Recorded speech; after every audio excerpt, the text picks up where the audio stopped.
جب میرا بندہ کسی محفل میں میرا ذکر کرتا ہے میں اس سے کہیں بہتر محفل میں اس کا ذکر کرتا ہوں۔ اللہ کی محفل تو ملائے اعلیٰ کی ہے، ملائکہ مقربین کی ہے۔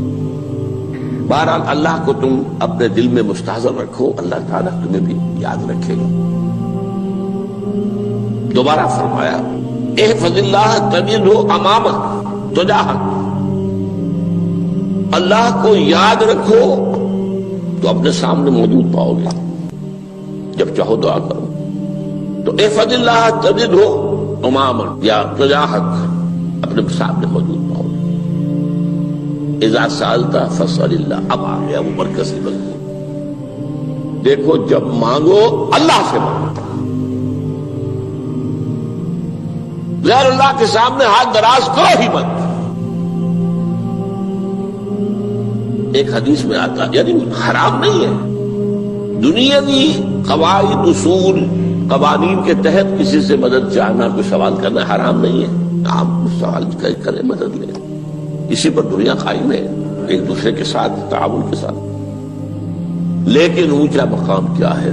کسی سے سوال مت کرو سوائے اللہ، یہاں تک کہ جوتے باندھنے کا تسمہ تمہیں درکار ہے تو بھی کسی سے مت مانگو، اللہ سے مانگو۔ کیا پتہ اللہ کس کے دل میں ڈال دے اور وہ آ کے تمہیں تسمہ پیش کر دے۔ ہوتا ہے ایسا، بسا اوقات ہوتا ہے۔ جو اللہ کے ساتھ لو لگا کر رکھنے والے ہیں ان کے تو ایسے واقعات ہوتے ہیں کہ دل میں ایک بات آئی اور اس کے بعد وہی بات جو ہے وہ کوئی شخص آ گیا اور اس نے وہ بات پوری کر دی۔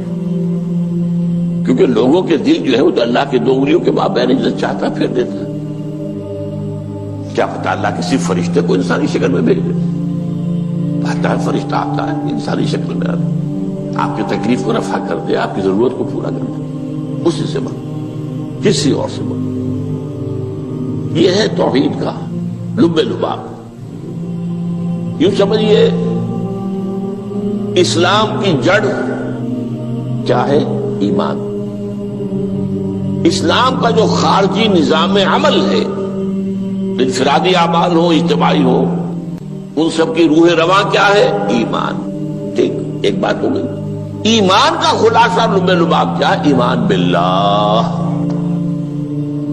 جیسے ایمان بالآخرہ بھی ہے، ایمان بالملائکہ ہے، ایمان بالانبیاء ہے، ایمان بالرسل ہے، ایمان بالکتب ہے، ایمان بالقلب ہے، لیکن اصل ایمان، اسی لیے ایمان مجمل میں آپ کو معلوم ہے کسی اور چیز کا ذکر نہیں۔ آمنت باللہ کما ہوا باسمائہ وصفاتہ وقبلت جمیع احکامہ اقرار باللسان وتصدیق بالقلب، یہ ایمان مجمل ہے۔ اجمالی طور پر ایمان اس کا نام ہے، ہاں مفصل تفصیلی طور پر آمنت باللہ وملائکتہ وکتبہ ورسلہ والیوم الآخر والقدر خیرہ وشرہ من اللہ تعالی۔ تو اسلام کی جڑ ایمان، اور اسلام کا سارا جو نظام عمل ہے، چاہے انفرادی اعمال ہو چاہے اجتماعی، ان سب کی روح رواں ایمان، اور ایمان کا خلاصہ ایمان باللہ۔ اور ایمان باللہ کا اصل حاصل وہ ہے جو اس حدیث میں آ رہا، اس کے دو ہیں تقاضے، عبادت صرف اسی کی، استعانت صرف اسی سے۔ اس لیے میں نے سورہ فاتحہ کا تذکرہ شروع میں کیا، یہ عبادت کا جوہر ہے، عبادت کا جو ہے یہ ایمان کا حاصل، عبادت صرف اس کی ہے اور استعانت صرف اس سے۔ استعانت ہی میں سوال بھی آ گیا، یہ بھی مدد ہے، آپ کسی سے کچھ مدد مالی چاہ رہے ہیں یا کوئی اور مدد چاہتے ہیں، کسی کام میں مدد چاہتے ہیں، جیسے میں نے کہا تھا کہ سفارش کرانا چاہتے ہیں، بھی مدد ہے۔ وَإِذَا اسْتَعَنْتَ فَاسْتَعِنْ بِاللَّهِ، اور جب مدد مانگو صرف اللہ سے مانگو۔ اور وہ سارے الفاظ یاد کر لیے، استدعاء، استعانت، استغاثہ، یہ جو غوث اعظم سے استغاثہ کیا جاتا ہے یہ تو شرک ہے۔ استغاثہ اللہ سے، دعائی اللہ کی، اس اعتبار سے استمداد، استعانت، استدعاء، استغاثہ، یہ سب اللہ سے، صرف اللہ سے۔ عبادت صرف اللہ، ایاک نعبد، اور استعانت صرف اللہ سے، مانگو صرف اللہ سے، جب مدد طلب کرو صرف اللہ سے۔ اور جان لو اگر تمام لوگ جمع ہو کر تمہیں کوئی فائدہ پہنچانا چاہے نہیں پہنچا سکتے، الا بشیء قد کتب اللہ لک وان اجتمعوا علی ان یضروک بشیء لم یضروک الا بشیء قد کتب اللہ علیک. اگر سب مل کر چاہیں تمہیں کوئی نقصان پہنچا دے نہیں پہنچا سکتے مگر وہی کچھ جو اللہ نے تمہارے لیے لکھ دیا. اب بتائیے خوف کی جڑ کٹ جائے گی کہ نہیں؟ یہ جو ایمان جو ہے یہ خوف اور حزن دونوں سے نجات دلانے والی بات ہے. جو حقیقی مومن ہے وہ اللہ کا ولی ہے. حقیقی مومن وہ اللہ کا ولی ہے. اور الا ان اولیاء اللہ لا خوف علیہم ولا هم يحزنون. یہ اولیاء اللہ کو علیحدہ مخلوق نہیں ہے, کوئی ان کے سر پہ سینگ نہیں ہوتے, انسان ہی ہوتے ہیں, لیکن حقیقی معنی میں مومن. ان اعتبارات سے جو آج ہم پڑھ رہے ہیں ایمان اس درجے کا پہنچ گیا تو اللہ کا ولی ہے. اور لوگ کے لیے خوف کس بات کا ہوگا؟ کس سے خوف کروں؟ اس کے ہاتھ میں کچھ ہے ہی نہیں. اور اگر کچھ اللہ نے میرے لیے لکھ دیا وہ آ کر رہے گا, چاہے میں لاکھ گڑ گڑاؤں اور اس کے سامنے کہ مجھے چھوڑ دے. اگر اللہ نے لکھا وہ آیا وہ تو آئے گا, تو کاہے کو اس کے سامنے گڑ گڑانا, کاہے کو جبرسائی کرنا اس کے سامنے. اور کسی کے ہاتھ میں کچھ ہے ہی نہیں, میرا خیر ہے ہی نہیں, کاہے کو خوشامد کرو اس کی. اور سنیے رفعت الاقلام. دیکھو نوجوان, قلمیں اٹھا لی گئی ہیں, وجفت الصحف, اور جو رجسٹر ہیں صحیفے ان کی سیاہی خشک ہو چکی ہے. یہ ہے وہ اللہ کا علم, اس میں ہر شے لکھ دی گئی ہے, اس کی قلم اٹھا لیے گئے. جیسے آپ کو معلوم ہے امتحان ہوتا تھا, 3 گھنٹے ختم ہو گئے, اسٹاپ رائٹنگ, بس اب قلم رک جانا چاہیے. وہ قلم تو تقدیر کا کاتب جو ہے وہ قلم اس کا اب اٹھا لیا گیا, اور جو صحیفے جن پر یہ لکھا گیا وہ خشک بھی ہو گئے. یہ تو روایت ہے جو امام ترمذی نے جس کو روایت کیا, یہ متن ان کا ہے جو ہم نے پڑھا ابھی, اور ان کا قول یہ ہے کہ یہ حدیث حسن صحیح ہے. لیکن یہی روایت اور انہی راوی سے عبداللہ ابن عباس سے رضی اللہ تعالیٰ عنہما اور بھی محدثین نے کی ہے. تو اس میں سے ایک اور متن جو ہے وہ یہاں پر امام نووی نے دے دیا ہے.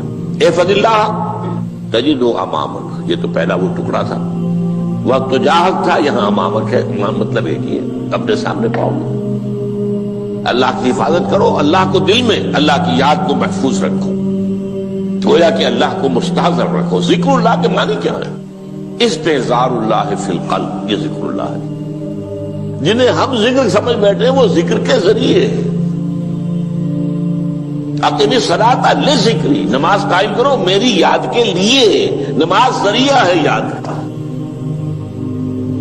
یہ علیحدہ بات ہے کہ آپ نے 17 رکعتیں بھی پڑھ لی ہو عشاء کی اور یاد آپ کو آئی ہی نہیں کوئی. آپ تو ایک میکینیکل انداز میں جو ہے وہ اٹھک بیٹھک کر رہے ہیں اور آپ کی زبان سے کچھ بھی نکل رہا ہے, تو اس کا آپ کے شعور سے, دل کی گہرائی سے کوئی رابطہ ہے ہی نہیں. وہ ذکر تو نہیں ہوا. ہاں نماز فرض تھی, وہ ادا ہو گئی, آپ کی فرض ادا ہو گئی. تو جنہیں ہم نے ذکر سمجھا وہ ذرائع ذکر ہے. اللہ اللہ, سبحان اللہ سبحان اللہ زبان سے, یہ تاکہ اس کے نتیجے میں وہ ذکر حاصل ہو جائے. استحضار اللہ فی القلب, ذکر کے معنی ہے استحضار اللہ فی القلب. تعرف الی اللہ فی الرخاء, اور دیکھو کشادگی کے وقت میں تم اللہ کو یاد رکھو, اللہ کی طرف رجوع کیے رہو, بھول نہ جاؤ. وہ نہ ہو جو کبھی کہا تھا بہادر شاہ ظفر کے اشعار میں سے, بہت زور کا شعر ہے. ظفر آدمی اس کو نہ جانیے چاہے کتنا ہی ہو فام و زکا, جسے عیش میں یاد خدا نہ رہی, جسے تیش میں خوف خدا نہ رہا. وہ ہے کشادگی کی حالت میں, جبکہ تمہارے لیے کشادگی ہے, اللہ کی طرف رجوع کیے رکھو.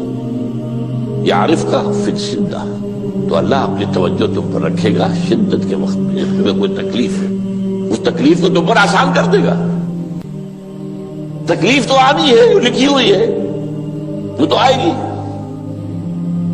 لیکن یہ کہ اللہ تعالیٰ اس کی شدت کو ایک ہی چیز ہے جس کو ایک انسان بہت شدت کے ساتھ محسوس کر رہا ہے، دوسرا آدمی اتنا نہیں محسوس کر رہا ہے، احساس کا معاملہ ہوگا نا۔ وہ تو اصل میں اگر انسان کی نروز کٹی ہوئی ہے تو احساس ہوگا ہی نہیں، سر سے نہیں ہوگا۔ تو اس اعتبار سے اللہ تعالیٰ تمہارے لیے اس شدت کی کمی کر دے گا۔ وَاعْلَمْ أَنَّمَا أَخْطَأَكَ لَمْ يَكُنْ لِيُصِيبَكَ، اور جان لو جو چیز تم سے چھوٹ گئی ہے، رہ گئی ہے، وہ ہرگز تمہیں ملنے والی نہیں تھی۔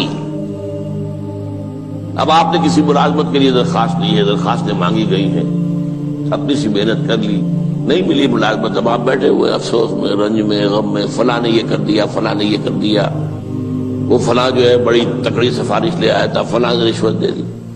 چھوڑو میں اس کو، وہ تمہارے لیے نہیں تھی۔ کاہے کو اپنے ذہن کے اندر یہ کھچڑی پکا رہے ہو بیٹھے ہوئے؟ خواہ آپ شاید سوء ظن میں بھی مبتلا ہو رہے ہو، کسی نے نہ رشوت دی اور آپ سمجھتے ہو کہ رشوت دی ہے اس نے۔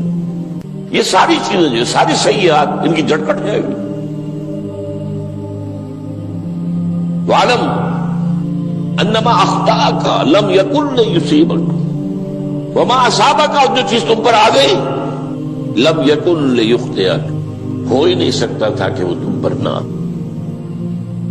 یہ کر لیتا تو ہو جاتا، شاید یہ کر لیتا، میں نے ٹیکا پہلے لگوا دیا ہوتا تو یہ بات نہ ہوتی۔ بھائی وہ جو ہونا تھا وہ ہونا تھا۔ اب یہ وہ چیز ہے جس سے انسان میں کیفیت پیدا ہوتی، تسلیم و رضا۔ ہم بھی تسلیم کی خو ڈالیں گے، بے نیازی تیری عادت ہی صحیح، اے اللہ جو تو نے چاہا مجھے قبول ہے۔ اسی لیے میں نے آپ کو آیتیں سنائی سورۃ تغابن کی، ما اصاب من مصیبت الا باذن اللہ، کوئی مصیبت نہیں آتی مگر اللہ کے اذن سے۔ وَمَن یؤمن باللہ یہدی قلبہ، جو اللہ پر ایمان رکھتا ہو اللہ اس کے دل کو ہدایت دے دیتا ہے۔ ہدایت کس بات کی؟ تسلیم و رضا۔ سر دوستاں سلامت کے تو خنجر آزمائی، نہ شبد نصیب دشمن کے شبد ہلاکے تیغت۔ اے اللہ تیری طرف سے ہے، مجھے قبول ہے، اور بظاہر مجھے تکلیف ہو رہی ہے لیکن یقیناً اس میں میرا کوئی خیر ہے۔ بیدک الخیر، تیرے ہاتھ میں تو خیر ہی خیر ہے، جو بھی تیری طرف سے آئے۔ سر تسلیم خم ہے جو مزاج یاد میں، اور یہ مضمون جو ہے زیادہ بڑے پیمانے پر سورہ حدید میں آیا ہے۔ ما اصاب من مصیبت فی الارض ولا فی انفسکم الا فی کتاب من قبل ان نبرأہا، کوئی مصیبت نہیں آتی نہ تمہاری جانوں میں نہ زمین میں، زمین میں زلزلہ آ جانا، سیلاب آ جانا، کچھ اور زمین کا دھنس جانا، یا یہ ہے کہ تمہاری جانوں میں کوئی بخار ہو گیا، کوئی اور تکلیف ہو گئی، اچانک معلوم ہوا کہ انسان جو کینسر ہے، اور کینسر بھی اب 3rd سٹیج کو پہنچ چکا ہے، لیکن جو بھی آیا ہے وہ اللہ کے علم کی کتاب میں پہلے سے لکھا ہوا ہے۔ فی کتاب من قبل ان نبرأہا، یہ کتاب میں درج ہے اس سے پہلے کہ ہم اسے ظاہر کریں۔ اس کا نتیجہ کیا نکلنا چاہیے؟ لیکن لا تأسوا علی ما فاتکم ولا تفرحوا بما آتاکم، افسوس نہ کیا کرو جو تم سے جاتا رہے، چھوٹ جائے، کوئی عزیز فوت ہو گیا، کوئی موقع ہاتھ سے نکل گیا، ارے بھائی میں چوک گیا، بڑا موقع تھا، اب اس پر افسوس کر رہے ہیں۔ نہیں، جو چیز لیکن لا تأسوا علی ما فاتک ولا تفرحوا بما آتاک، جو اللہ تمہیں دے دے اس پر اتراؤ مت۔ وما اصابک لم یکن لیخطئک واعلم ان النصر مع الصبر، اور جان لو اللہ کی مدد صبر کے ساتھ آتی ہے، جو آئے اس کی طرف سے جھیلو، زبان پر کلمہ شکوہ اور شکایت نہ آئے، اللہ سے شکایت نہ آئے، تسلیم و رضا، جو تیری رضا ہے۔ تیری صحت ہمیں منظور ہے لیکن اس کو، مولانا محمد علی جوہر ایک مرتبہ جیل میں گئے، ایک بیٹی بیمار ہوئی، فوت ہو گئی، اس کے بعد دوسری مرتبہ پھر جیل میں گئے، دوسری بیٹی کو وہی بیماری ہوئی، جیل میں اطلاع ملی کہ بیٹی کو یہ بیماری ہو گئی ہے، تو خط لکھا اشعار کی شکل میں، کا آخری شعر یہ ہے، تیری صحت ہمیں منظور ہے لیکن اس کو نہیں منظور تو پھر ہم کو بھی منظور، ہم تو چاہتے ہیں میں بیٹی کے تجھے شفا ہو جائے، اسے منظور نہیں تو پھر ہمیں بتا۔ وَاعْلَمْ أَنَّ النَّصْرَ مَعَ الصَّبْرِ وَأَنَّ الْفَرَجَ مَعَ الْكَرْبِ۔ فرج، فراخی، کھل جانا کسی چیز کا، یہ ہے کرب کے ساتھ، تکلیف کے ساتھ، تکلیف ہوتی ہے ساتھ۔ اللہ نے قانون بنایا ہے دنیا کا۔ اب آپ اندازہ کیجئے بچے کی ولادت میں ماں کو کتنی تکلیف اٹھانی پڑتی ہے۔ آج کل تو فیشن ہو گیا ہے، سیدھے سیدھے جاؤ آپریشن کراؤ، تکلیف سے بچ جاؤ، لیکن یہ ہے کہ یہ بھی آپ کے علم میں ہوگا، وہ ساری تکلیف جیسے ہی بچے کو لا کر ماں کے برابر لٹایا ہے، ساری تکلیف ختم، پھر جو راحت اس سے میسر آتی ہے۔ ان الفرج مع الکرب وان مع العسر یسرا، اسی لیے میں نے وہ آیتیں بھی پڑھی تھی، ان مع العسر یسرا ان مع العسر یسرا۔ اس دنیا میں یہ اللہ نے نظام بنایا ہے، سختیاں جھیلنی ہی ہوں گی۔ لقد خلقنا الانسان فی کبد، ہم نے انسان کو پیدا کیا مشقت کے اندر، مشقت تو کرنی پڑے گی۔ کسی کی جسمانی مشقت زیادہ، کسی کی ذہنی مشقت زیادہ، مشقت سے چارہ کسی کو نہیں۔ تو یہ ہے ان مع العسر یسرا ان مع العسر یسرا۔ بارک اللہ لی ولکم فی القرآن العظیم ونفعنی وإیاکم بالآیات والذکر الحکیم۔ زبانی کلمہ ہر کوئی پڑھدا،